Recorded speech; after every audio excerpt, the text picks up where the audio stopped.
The anniversary patch is almost here, and with it come with some very good banners as well. Whether you're new to Reverse 1999 or a seasoned active player, this is the perfect time to make some game-changing pulls. In this video, we'll be diving into all the banners that's coming for the anniversary, and most importantly, go over which character are the best to pull for during the patch.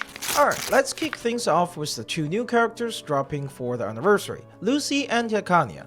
Now, Lucy is our second true limited unit, and she's got some serious pros and also cons. For pros, Lucy's ultimate allow her to completely ignore Afflatus for 2 turns and benefit from the Afflatus advantage regardless of the enemy's type. It also increased the damage multiplier for the advantage from 130% to 140%.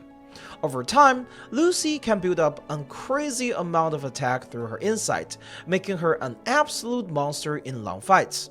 She also exiles in AoE damage, especially with her special follow-up attack, which triggers every time an enemy dies, up to twice per turn.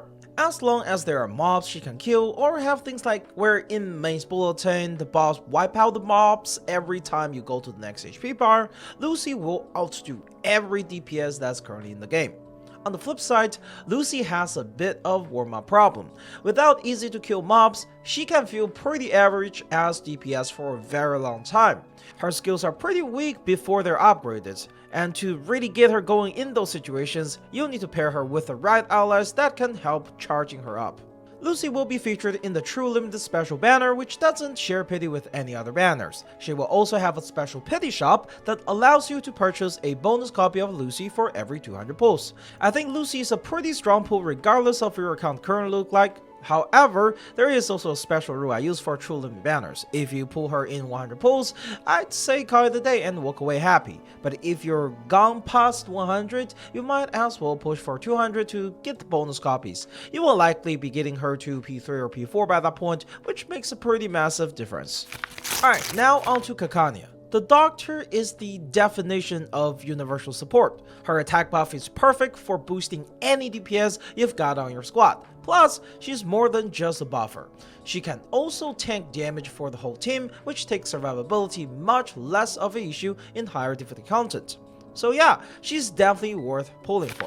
Look, I'm really trying to not sound like a shield here, but both of these anniversary characters are pretty insane. Though I have to admit, if Lucy weren't a true limited unit, Kakania would easily taken the priority for her versatility. But since Lucy has that exclusive status, I still suggest you focus on her first, since you won't be able to get another chance for getting Lucy for a whole year. Now, outside of the 2 shiny new banners, we've got 3 rerun banners. But let's be real, one banner absolutely steals the show here. That is right, we are finally getting a Tooth Fairy banner that isn't a double banner. It's a straight up regular rerun, so her pity is shared across other banners. We really only have 2 tier 0 healers right now who not only keep your team alive but also throw in some critical boosts for the extra supporting, and Tooth Fairy is one of them. If you don't have her yet, she should definitely be at top of your priority list. You only need 1 copy of her to be insanely useful. Alright, so we've covered the new character and reruns, but there are 2 more things we need to talk about. The $30 selection package and also the special selection rate up banner. First off, if you're afraid to play or don't have a stash of pulls saved up, don't even think about these banners. Like seriously, focus all your resource on Lucy, Kakania, and Tooth Fairy. Those banners are where your pull should go first, no question asked. Now, for the spenders out there, the $30 selection package is going to be much better deal if you're only looking for 1 copy of standard 6-star character. And hey, you also get a 10 pulls on top of that. Alright, with all the disclaimer out of the way, let's dive into which standard character are actually still worth grabbing from the either $30 selection package or the special selection rate up banner. Hi, Steambun X here for Daddy 6, the super strong full stack support. Even today, this guy is still a solid jack of all trade utility character. He's super handy because he doesn't hog much action points since he can provide the team with buffs passively, plus his buff card not only provide buff but also cleanse debuffs, which is a lifesaver for some fights. He also doesn't need any portrait to shine, so just a single copy is all you need to make him work whatever your team is. Next up, we've got Gutian. Now, I'll be honest, he was never really a top tier unit even now. His kit is very similar to Necrologist, who's a 5-star with better survivability. That said, Gutian really shines when paired with Lucy. Remember how I mentioned Lucy struggled to warm up when she can't reset from kills? That's kind of where Gutian comes in. Lucy gains Dynamo whenever allies gains Moxie or Eureka, the special resources that she uses to warm up. And Gutian is really good at gathering Eureka at pretty cheap cost, letting her warm up faster. Plus, his ultimate gives Lucy a massive 50% damage bonus, making her attacks significantly stronger. Gutian's P1 and P2 are also fantastic for boosting Lucy's potential. P1 extends the duration of his array, helping you keep his buff for more consistency. Gutian's P1 and P2 are also fantastic for boosting Lucy's potential. P1 extends the duration of his array, helping you keep his buff up more consistently. And P2 helps with shorter fights. It reduces the reality ally required for free Moxie at the beginning from 2 to 1.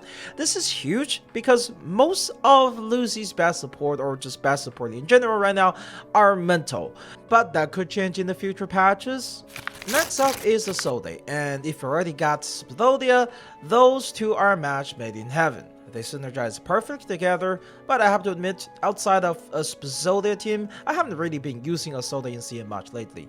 What's the reason? Asode is all about boosting the damage of a single massive burst, while new DPS are more focused on multi-hit damage. And finally, let's dive into Malenia. I know what you're thinking, she was the first limited DPS, so how is she still relevant? Well, she's actually never out of the meta, but with the help of Villa, she's actually fully back in action. Oh, and her P2 is pretty big game changer specifically for this combo. With Villa's Moxie card during her ultimate, you can actually chain Malenia's ultimate back to back, pumping out massive damage while Villa's buff crank up her skill multiplier as well. And there you have it. Whether you are chasing down Lucy's insane DPS potential, securing Kakania for that essential team support, or just making sure you have Tooth Fairy to keep your squad alive, this anniversary is packed with some top tier pulls. Personally, I'd say aiming for Lucy if you want that true limited flex, but don't sleep on Kakania or Tooth Fairy either. They'll make a massive difference in keeping your team alive through the harder contents. But hey, that's just my opinions. What about you?